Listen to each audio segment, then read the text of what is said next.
Good morning and welcome to Through the Lens, this 18th day of February 2009.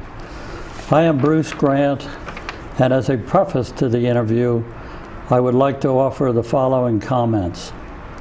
C.W. and Francis Burnam moved into Sparrows Ridge 3 months ago today. Shortly thereafter, V and I had dinner with them. As will be evidenced by this interview, conversation with members of the greatest generation who live at Maris Grove lead to fascinating and remarkable events, which I believe should be recorded. After discussing the possibility of doing so with Heather, C.W. joins us this morning. The presentation is entitled Ditching a U.S. Army Air Corps A-20 Havoc in the Lehti Gulf, Philippines on January the 14th, 1945. C.W. was at the time a recently commissioned 22-year-old second lieutenant and pilot of the twin-engine A-20 bomber. When his tour of duty was over 6 months later, July 1945, C.W. had completed 66 combat missions.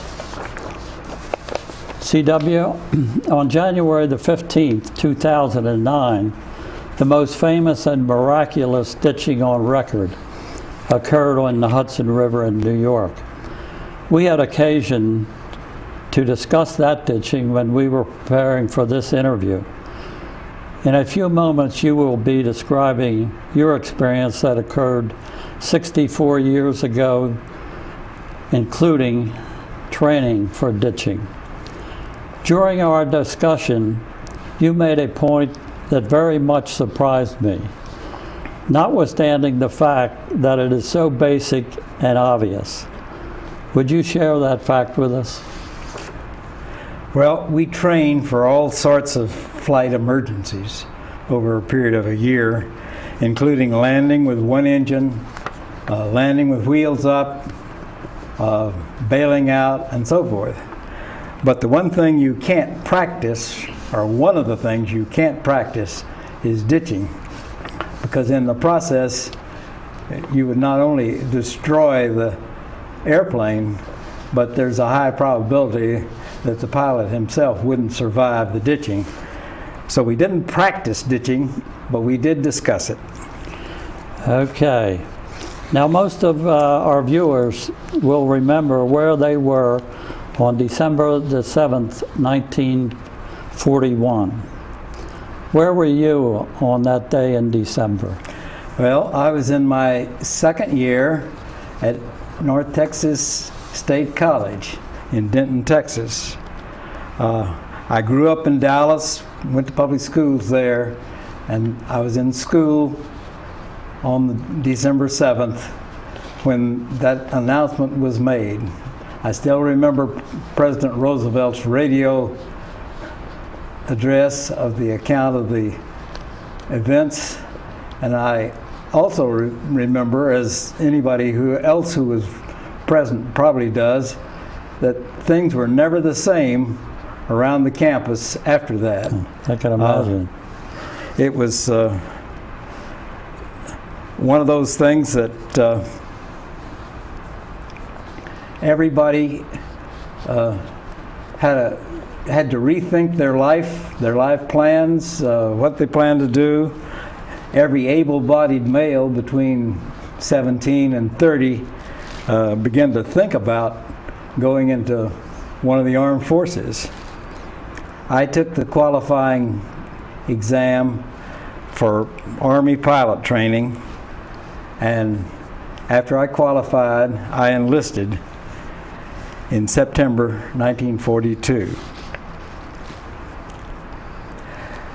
My basic training began in February of 43, and I passed through various stages of flying training, a lot of which didn't include any flying, but I ended up flying B-25s in advanced training at Brooks Field in San Antonio, and after numerous delays for weather and other reasons, graduated in April '44.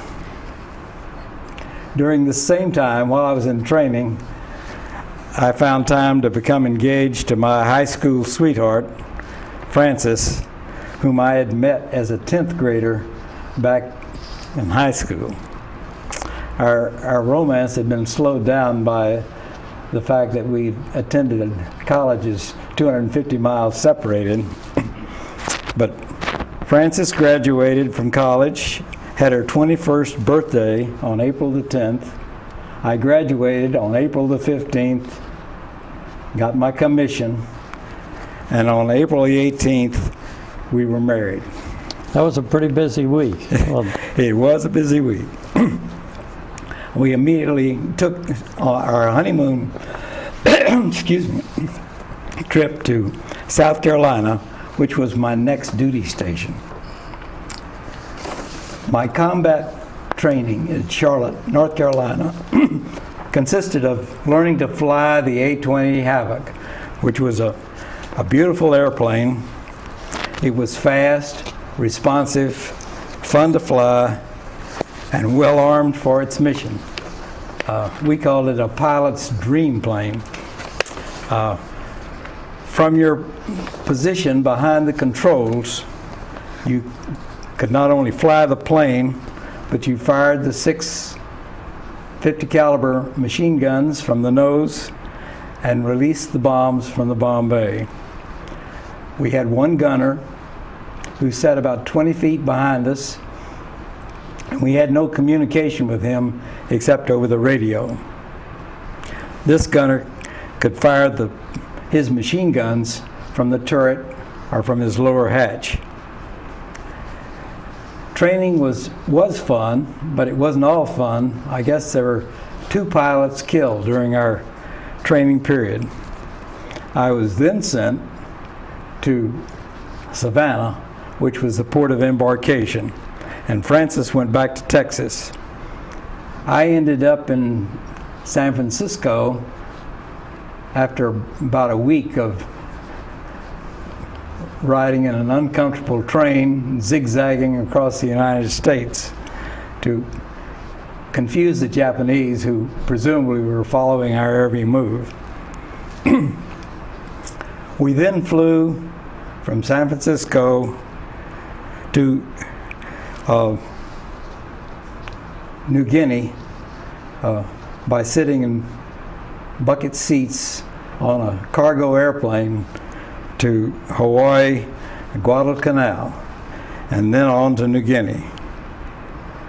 From there, I was assigned to the 312th Bomb Group, but not after that wasn't immediately, but after waiting a long time. The old Army system of hurry up and wait. We rushed to the South Pacific only to be sitting in a replacement depot for a month. We then ferried our new airplanes. I was assigned to an airplane. My A-20 was named the Honey. Honey. And we flew from Hollandia to Tanawan Strip, which is on Leyte Island in the Philippines. And we arrived there January 6th, 1945. Let's take a moment now to catch up on what events were occurring in not only that theater but elsewhere. On March the 11th, 1942, Lieutenant General Douglas MacArthur leaves the Philippines stating, "I shall return." 2 weeks later, on May the 25th, 1942, the Japanese invaded Leyte at Tacloban, the beginning of their 2.5-year occupation of the Philippines. Moving on to October 20th, 1944, General MacArthur returns to Leyte, landing at Tacloban. I believe that most of us will recall the famous photo of him wading ashore at that time.